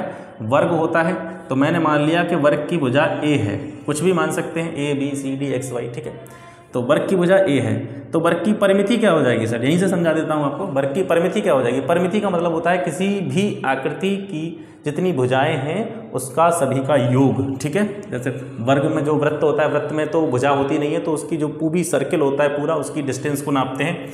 वर्ग में भुजा होती है तो इसका ये वाली जो दूरी है वही क्या है? इसकी परिमिति है। तो देखियो जो वृत्त की भुजाएं हैं वो सभी बराबर होती हैं वर्ग की, तो सभी भुजाएं बराबर होती हैं, तो सभी भुजाएं ए है, तो टोटल कितनी हो जाएंगी? ये 4a। ठीक है, इसीलिए वर्ग की जो परिमिति होती है या वर्ग का परिमाप होता है उसको क्या लिखते हैं हम? 4 गुणा भुजा लिखते हैं। ठीक है, भुजा के 4 गुने के बराबर होता है ये। हालांकि वर्ग हम अलग से पढ़ेंगे, वर्ग, आयत, जितने भी चतुर्भुज हैं, ठीक है, उन सभी के बारे में अलग से पढ़ेंगे। तो वर्ग की परिमिति होती है 4 गुणा भुजा, भुजा मैंने मान ली a, 4a हो गया। 2 से मैंने 4 को डिवाइड कर दिया, पाई आर बराबर 2a। ठीक है, और हमें क्या चाहिए साहब? क्षेत्रफल। उनके क्षेत्रफल का अनुपात। ठीक है, तो इसको अभी ऐसे ही लिखे रहने दीजिए, क्योंकि इसमें से जो भी वैल्यू हमको जरूरत पड़ेगी उसको हम आवश्यकता अनुसार रख लेंगे। तो पहले वृत्त दे रखा है, वृत्त की परिमिति और वर्ग की परिमिति बराबर है, वहाँ से हमने ये वाला रिलेशन निकाला। और उसके बाद में क्षेत्रफल का अनुपात पूछ रहा है। किस किस के क्षेत्रफल का अनुपात पूछ रहा है? वृत्त के और वर्ग के क्षेत्रफल का अनुपात। ठीक है, तो ऐसे लिखेंगे अनुपात को हम, वृत्त का क्षेत्रफल बट्टे वर्ग का क्षेत्रफल। वृत्त का क्षेत्रफल आपको पता ही है पाई आर स्क्वायर होता है, और वर्ग का क्षेत्रफल आपको पता है क्या होता है? भुजा पे स्क्वायर, भुजा पर स्क्वायर। भुजा हमने ए मानी थी तो ए स्क्वायर कर दिया। अब यहाँ से अपने आवश्यकता अनुसार वैल्यू रख सकते हैं आप। यहाँ से जैसे मैं रखना चाहूँ आर बराबर क्या हो जाएगा आपका 2a, तो इधर है और पाई कहाँ आ जाएगा? नीचे। तो आर बराबर 2a अपॉन पाई हो जाएगा। तो पाई की जगह तो देखो यहाँ पे पाई, और आर की वैल्यू कितनी निकाली थी हमने? 2a upon pi. ठीक है, तो 2a लिखा हुआ है, 2a लिखा हुआ है, तो इसको क्या कर देंगे हम? स्क्वायर लग रहा है तो 4a स्क्वायर, और नीचे क्या हो जाएगा सर? पाई का स्क्वायर, और नीचे ऑलरेडी a स्क्वायर हमारी है। a स्क्वायर से a स्क्वायर कट जाएगी, एक पाई से एक पाई कट जाएगी, ऊपर 4 बचेगा, नीचे पाई स्क्वायर था, एक पाई हमने काट चुके हैं, तो 4 अपॉन पाई, यानी जो रेशियो आ जाएगा आपका 4 अनुपात पाई आ जाएगा। ठीक है, इसको आप नंबर में भी कन्वर्ट करके लिख सकते हैं। ठीक है, नंबर में भी इसको कन्वर्ट करके लिखा जा सकता है। जैसे आप लिखें तो 4 × 22/7, और 7 से क्या कर देंगे? पूरे में मल्टीप्लिकेशन कर दो।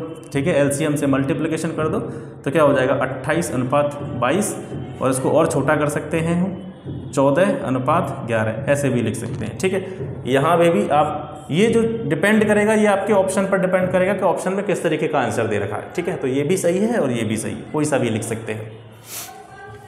नेक्स्ट क्वेश्चन देखते हैं। 44 सेंटीमीटर परिमाप के वर्ग। ठीक है, क्वेश्चन नंबर 15 आप बोर्ड पे देखें। 44 सेंटीमीटर परिमाप के वर्ग और 44 सेंटीमीटर परिधि के वृत्त, इसमें से किसका क्षेत्रफल अधिक है और कितना ज़्यादा अधिक है? ठीक है, तो पहले वर्ग का देखते हैं। वर्ग का परिमाप 44 सेंटीमीटर मैंने आपको बताया था, वर्ग ये होता है। इसका पूरा परिमाप कितना है? परिमाप इसका जो है 44 सेंटीमीटर है, और मैंने अभी तुरंत आपको बताया कि वर्ग का परिमाप या परिमिति कितनी होती है? 4 गुणा भुजा, 4 गुणा भुजा। ठीक है, 44, 4 से 44 कटेगा कितनी बार? 11 बार। तो यानी वर्ग की जो भुजा है वो सर आपकी 11 आ गई, मतलब ये 11, ये 11, ये 11, ये 11, सब 11 11 की आ गई।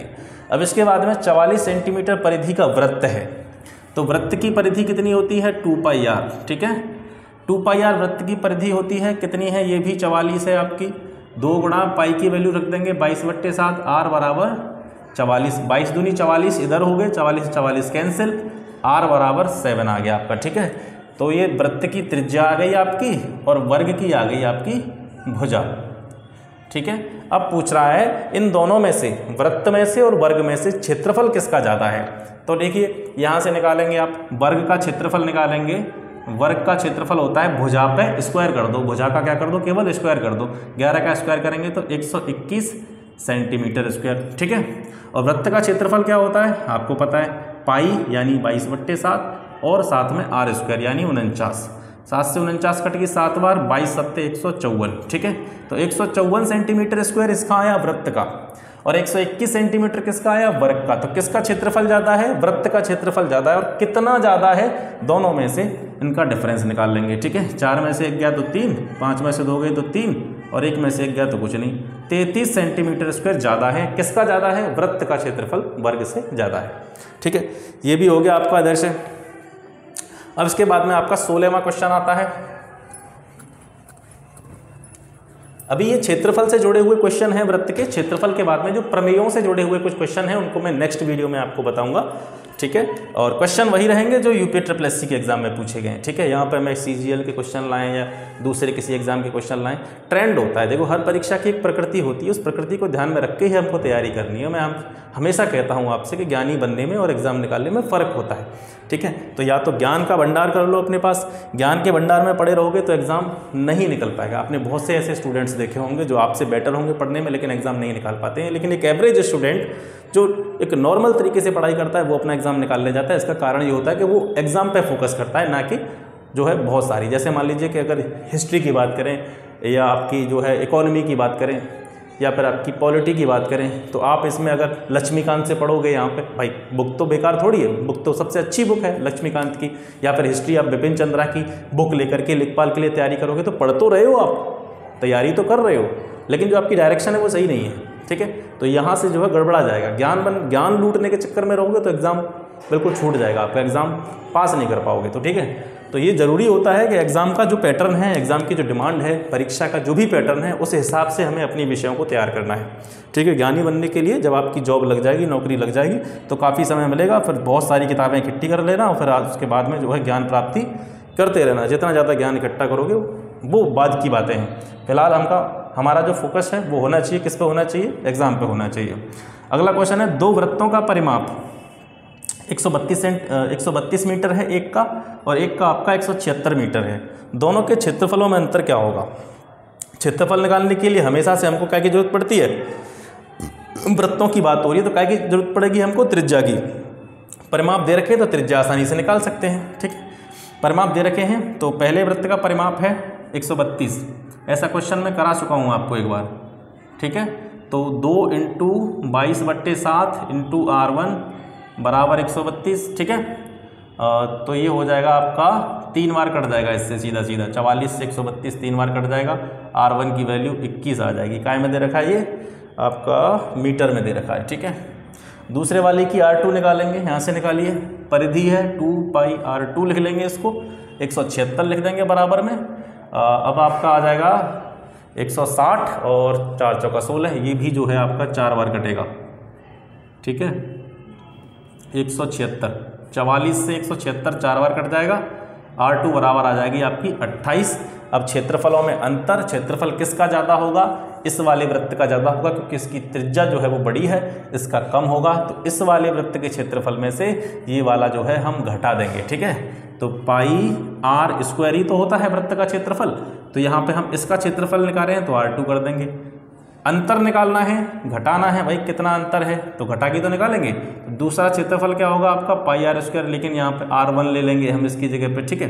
पाई को आप जो है बाहर निकाल सकते हैं, R2 की वैल्यू 28 का स्क्वायर और R1 की वैल्यू 21 का स्क्वायर। यहाँ से आगे आप इसको कर लीजिएगा अपने आप, क्योंकि ठीक है ऐसा क्वेश्चन हमने कराया है एक बार। तो इसको हम गुणा करके, या जो भी तरीका है आपका, 28 का स्क्वायर निकाल लो, 21 का स्क्वायर निकालो, दोनों को माइनस कर लो। अगर कोई ऐसी संख्या आ रही है जो कट पट सकती है तो फिर वैल्यू रख दो पाई की, अन्यथा मत रखो, पाई की वैल्यू में ही आंसर को रहने दो, ठीक है। तो इसको आप कर लीजिएगा। अब मैं इसको साफ कर देता हूँ। 16 तक अपने क्वेश्चन हो चुके हैं, इसको साफ कर देते हैं और इसके बाद में अपने 17th क्वेश्चन की तरफ बढ़ते हैं।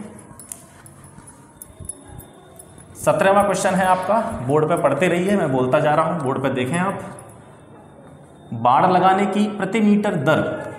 बाड़ जानते हैं किसी भी खेत के चारों ओर या किसी भी क्षेत्र के चारों ओर, जैसे आपने देखा होगा गाँवों में रस्सियाँ बांध देते हैं या तार लगा देते हैं पशुओं को रोकने के लिए, उसको बाड़ बोलते हैं, ठीक है। तो बाड़ लगाने की प्रति मीटर दर 154 रुपये है, यानी 1 मीटर तार जो या बाड़ लगाई जा रही है उसका खर्चा 154 रुपये आ रहा है 1 मीटर का।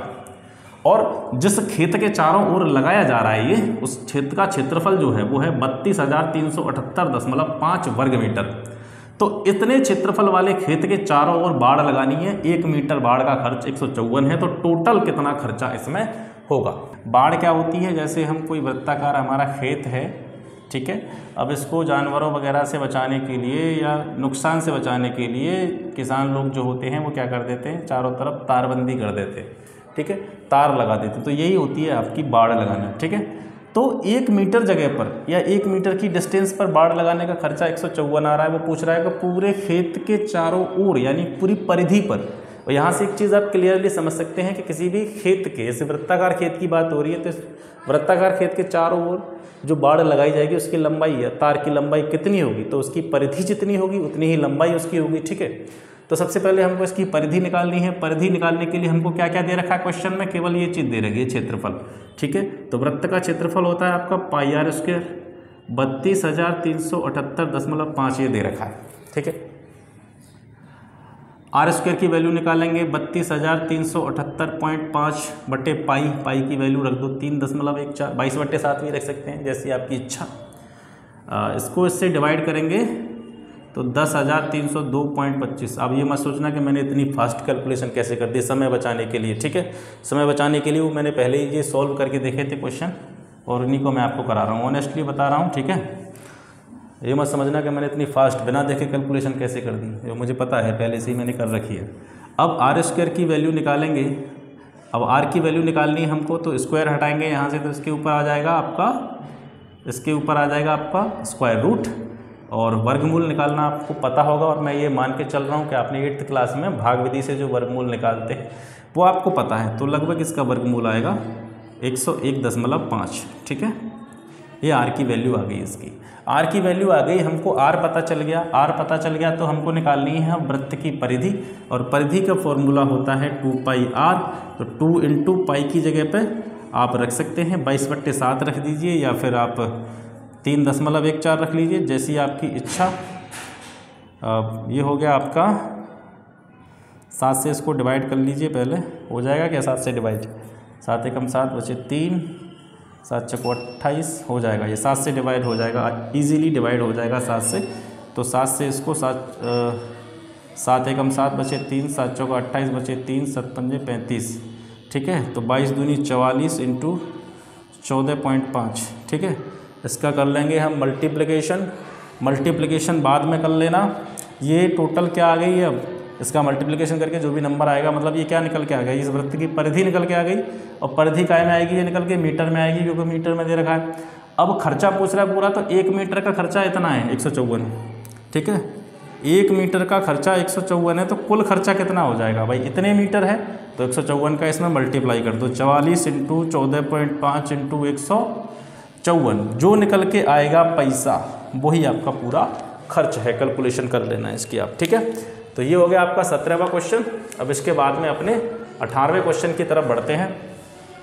18वां क्वेश्चन क्या कह रहा है, 18वां क्वेश्चन कह रहा है एक वृत्त एवं वर्ग का कुल क्षेत्रफल, किस किस का क्षेत्रफल, वृत्त का और वर्ग का कितना है, 5450 सेंटीमीटर स्क्वायर है। किस किस का है, ये वृत्त का क्षेत्रफल है और वर्ग का क्षेत्रफल मिलाकर के इतना है। वृत्त का व्यास इतना है, ठीक है। तो वृत्त की परिधि और वर्ग की परिधि का योग पूछ रहा है, ठीक है। तो यहाँ पे हम लिखेंगे वृत्त का क्षेत्रफल। वृत्त का क्षेत्रफल क्या होता है आपका, वृत्त का क्षेत्रफल होता है आपका πr स्क्वायर, प्लस वर्ग का क्षेत्रफल क्या होता है, भुजा पे स्क्वायर। तो मैं मान के चल रहा हूँ यहाँ पे ए कोई भुजा है उसकी, ठीक है। कितना दे रखा है, ये 5450 सेंटीमीटर स्क्वायर दे रखा है। वृत्त का व्यास कितना है, वृत्त का व्यास दे रखा है 70 सेंटीमीटर। तो यहाँ से आप समझ सकते हैं इसकी त्रिज्या आधी हो जाएगी 35 सेंटीमीटर, ठीक है। तो पाई इंटू 35 का स्क्वायर, ए स्क्वायर 5450। तो वृत्त की परिधि और वर्ग की परिधि का योग हमको निकालना है, ठीक है। वृत्त की परिधि और वर्ग की परिधि का हमको यहाँ पे योग निकालना है। पाई की वैल्यू रख दो 22/7, 35 गुणा 35 इसको लिख सकते हैं, प्लस ए स्क्वायर 5450, ठीक है। 7 से 35 काट दिए हमने 5 बार, 22 इंटू 5 और 35 का गुणा कर लो, 25, 5 15 और 2 17, 175 हो गया। ए स्क्वायर बराबर 5450। अब ए स्क्वायर बराबर 5450 माइनस ये पूरा नंबर इधर आ जाएगा गुणा करके, 22 पंजे 110, 11 बचा, 22 सत्ते 154, 155 और 10 165, 16 बचा, 22 एकम 22, 22 और 10 32 और 6 3850 हो जाएगा ये, ठीक है। इनका गुणा करके 22 और 175 का घटा दीजिए 0, और आपका 14 में से 8 गए तो 6, और 4 में से 3 गए तो 1। ए स्क्वायर हटाएंगे सर, इस पर लग जाएगा स्क्वायर रूट, और 1600 का स्क्वायर रूट होता है आपका 40, ठीक है। ए बराबर आपका 40। ये क्या आ गया, आपके वर्ग की भुजा आ गई। पूछ क्या रहा है, वर्ग की परिधि, ठीक है, और वृत्त की परिधि। वृत्त की परिधि, क्योंकि वृत्त की त्रिज्या हमको पता है तो आसानी से निकाल लेंगे। तो वृत्त की परिधि प्लस वर्ग की परिधि, यही तो पूछ रहा है हमसे कि वृत्त की परिधि और वर्ग की परिधि का योग कितना होगा। वृत्त की परिधि क्या होगी 2πr, वर्ग की परिधि मैंने बताया था परिमाप या परिधि 4 गुणा भुजा, पहले ही बता चुका हूँ इसके बारे में। 22/7 रख लीजिए इसकी मान, और आर की जगह पे 35 वैल्यू दे ही रखी है हमको, 4 गुणा, और ए का मान कितना है आपका 40। 7 पंजे 35, 5 बार कट गया, 22 पंजे 110, 220 से इसका गुणा करके आ गया और ये 160 हो जाएगा। दोनों को जोड़ेंगे तो 380 हो जाएगा सर ये, ठीक है। तो 380 क्या आएगा, ये किस में दे रखी है हमारी सारी वैल्यू, सेंटीमीटर में दे रखी है। तो ये 380 सेंटीमीटर जो है वृत्त और वर्ग की परिधि का योग आ जाएगा, ठीक है। 18वां क्वेश्चन क्लियर है यहाँ से। इसके बाद में 19वें क्वेश्चन की तरफ बढ़ते हैं। 19वां क्वेश्चन आपका जो है, 19वां क्वेश्चन है वृत्त और वर्ग के क्षेत्रफल समान हैं तो परिमापों का अनुपात। देखिए वृत्त का क्षेत्रफल क्या होता है, पाई आर स्क्वायर, और वर्ग का क्षेत्रफल क्या होता है, भुजा पे स्क्वायर, ठीक है। मैं ए भुजा मान के चल रहा हूँ, ठीक है। तो वृत्त और वर्ग के क्षेत्रफल समान हैं, यहाँ से क्लियर। तो उनके परिमापों का अनुपात ज्ञात कीजिए। तो परिमापों का अनुपात पहले क्या दे रखा है, वृत्त दे रखा है, तो वृत्त का परिमाप या परिधि एक ही बात है, 2πr होती है। अनुपात निकाल रहे हैं तो ऐसे लिखेंगे, भिन्न के रूप में लिखेंगे, बट्टे में लिखेंगे सबको, ठीक है। तो वृत्त की परिधि आ गई और जो है वर्ग की परिधि या परिमाप कितना हो जाएगा, 4 × a। 2 से 4 कट गई 2 बार, πr/a। यहाँ से कुछ वैल्यू निकाल लो, रख लो यहाँ से वैल्यू, ठीक है। यहाँ से जैसे मैं r की वैल्यू निकालूंगा तो a² हो जाएगा सर। r पे से स्क्वायर हटाऊंगा तो इस पे से भी हट जाएगा, और इस पे है नहीं तो इस पर लग जाएगा, ठीक है। r बराबर a/√π हो गया। तो पाई यहाँ पे है ही है, r की जगह पे वैल्यू रख दो, a/√π a नीचे पहले से ही है, a से a कैंसिल हो जाएगी। अब देखिए √π से पाई कितनी बार कटेगी, तो ये √π बार कटेगी, ये आपका आंसर हो जाएगा, ठीक है। अनुपात पूछ रहा है तो नीचे ऐसे भी लिख सकते हैं इसको, √π/1, ठीक है। रूट वाली संख्या से बिना रूट वाली संख्या रूट बार कटती है, ये आप मान के चलिए। जैसे हैं पाई से, पाई को जो मैंने √π से काटा था तो मैंने काट के क्या लिखा है, √π। ये कैसे लिख दिया मैंने, पाई है, पाई को मैं क्या लिख सकता हूँ, √π × √π लिख सकता हूँ, और नीचे पहले से √π है। दो रूट वाली संख्याओं का गुणा अगर दोनों सेम हैं तो गुणा क्या होता है, रूट हट जाता है, वही चीज़ तो लिख रही है। तो इससे मैंने एक काट दिया तो एक बचा, इस तरीके से मैंने यहाँ पे इसको लिख दिया है, ठीक है। तो ये आपका 19वां क्वेश्चन जो है क्लियर हो चुका है यहाँ से। अब 20वें क्वेश्चन की तरफ बढ़ते हैं। 20वां क्वेश्चन देखते हैं सर। 20वां क्वेश्चन है वृत्त की त्रिज्या में 50% की वृद्धि हो जाए, क्षेत्रफल में कितने % की वृद्धि होगी। ऐसे क्वेश्चन भी आते हैं। वृत्त की त्रिज्या हमको पता नहीं है, ठीक है, इसको परसेंटेज वाले मेथड से ही सॉल्व कर लेते हैं। वृत्त की त्रिज्या में 50% वृद्धि, हमने मान लिया पहले जो त्रिज्या थी 100 थी, ठीक है। तो क्षेत्रफल कितना हो गया इसका, क्षेत्रफल कितना हो जाएगा सर, πr²। तो πr² यानी 100 का स्क्वायर, ठीक है। अब क्या हुआ, वृत्त की त्रिज्या में 50% की वृद्धि हो गई, तो नई त्रिज्या कितनी हो गई इसकी, नई त्रिज्या कितनी होगी, 50% की वृद्धि होगी तो 150 हो गई। और तो नया क्षेत्रफल कितना हो जाएगा, वही πr² यानी 150 का स्क्वायर। तो क्षेत्रफल में कितने प्रतिशत की वृद्धि हुई, तो पहले वृद्धि निकाल लो, कितनी वृद्धि हुई, पहले इतना था अब इतना हो गया, तो वृद्धि कैसे निकाल लेंगे, घटा लेंगे। तो पाई कॉमन ले लिए दोनों में से, 150 पे स्क्वायर माइनस 100 पे स्क्वायर, इसको सॉल्व कर लो, एक बार जोड़ दो एक बार घटा दो, 150 और 100 250 हो गए, और 150 में से 100 गए तो 50 बचे, ठीक है। 25 पंजे 125, 00 पाई, इतना दोनों में क्या है, अंतर है, ठीक है। इतना दोनों में क्या हो गया, आपका अंतर हो गया। प्रतिशत वृद्धि कितनी हुई, प्रतिशत वृद्धि, शॉर्ट मेथड भी बताऊंगा इसका मैं। प्रतिशत वृद्धि कितनी हुई, तो वृद्धि कितनी थी इसको ऊपर रख लेंगे, प्रारंभिक वैल्यू कितनी थी इसको नीचे रख लेंगे, ठीक है। 100 × 100 और 100 से मल्टीप्लाई कर देंगे, ऐसे तो निकालते हैं परसेंटेज, ठीक है। कमी या वृद्धि ऊपर, प्रारंभिक वैल्यू नीचे, और 100 से मल्टीप्लाई, 100 से मल्टीप्लाई कर दो, यहाँ 100 से 100 कैंसिल हो गया, 2 0 से 2 0 कैंसिल हो गई, पाई से पाई कैंसिल हो गई, 125%।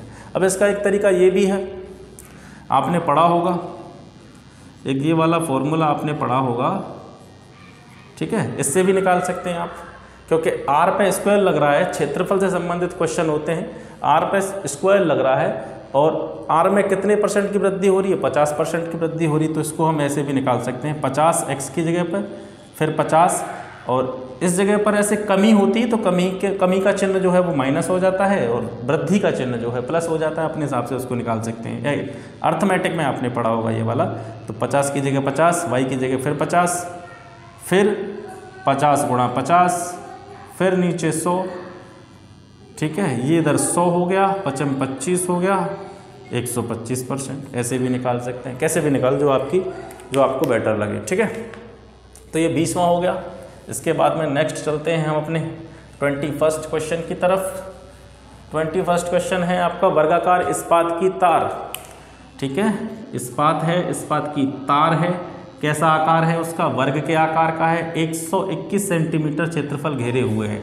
ये कोई तार है और इससे हमने क्या बना दिया, इसको यहाँ से मोड़ दिया, यहाँ से मोड़ दिया, ऐसे करके, और इसका क्या बना दिया हमने, वर्ग बना दिया, ठीक है, वर्ग बना दिया। और इस वर्ग का क्षेत्रफल हमको दे दिया कितना, क्षेत्रफल दे दिया 121, क्षेत्रफल हमको 121 दे दिया। अब वर्ग है तो वर्ग का क्षेत्रफल क्या होता है, भुजा स्क्वायर, ठीक है। अब स्क्वायर हटाएंगे तो यहाँ पे रूट लग जाएगा, और 121 का कितना होता है, 11, यानी ये 11, ये 11, ये 11, ये 11, सब 11 11 की भुजा हो गई इसकी। अब कह रहा है कि इस तार को वृत्ताकार रूप में मोड़ दिया जाए।